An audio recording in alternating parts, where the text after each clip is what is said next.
ఒక smart buyer కి ప్రతిసారి వచ్చే ఆలోచన, నేను మంచి క్వాలిటీ గురించి డబ్బులు పే చేస్తున్నాను లేదంటే జస్ట్ బ్రాండ్ గురించి పే చేస్తున్నాను. లాస్ట్ వీడియోలో చెప్పినట్లుగా ఒక పాయింట్ దాకా నిజంగా మీరు క్వాలిటీ గురించే పే చేస్తున్నారు.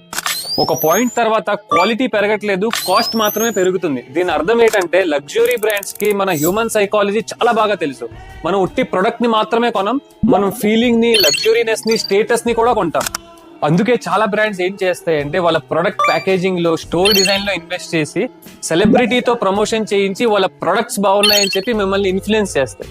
దీని అర్థం ఏంటంటే మీరు ఏ పాయింట్ దాకా క్వాలిటీ గురించి పే చేస్తున్నారో మీరు అర్థం చేసుకోవాలి. కొన్ని మందికి ఇమోషనల్ సాటిస్ఫాక్షన్ అవసరం, కొన్ని మందికి క్వాలిటీ అవసరం. రెండు కరెక్ట్. ఈ రెండింటి మధ్యలో మీరు కన్ఫ్యూజ్ అవ్వకూడదు. ఈ రెండిట్లో ఏం కావాలో మీరు అర్థం చేసుకోవాలి. అందుకే తెలివైన కస్టమర్ ఎంత కాస్ట్లీయా అని అడగరు, నా డబ్బులు ఎక్కడ యూజ్ అవుతున్నాయి అని చూస్తారు. క్వాలిటీ గురించి యూజ్ అవుతున్నాయా లేదంటే బ్రాండ్ ఇమేజ్ గురించి యూజ్ అవుతున్నాయి. నెక్స్ట్ ఎపిసోడ్ లో మీకు లెదర్ ఇండస్ట్రీ తాలూకా మిత్స్ గురించి చెప్తాను. Thanks for watching. Wait for episode 7. Thank you so much.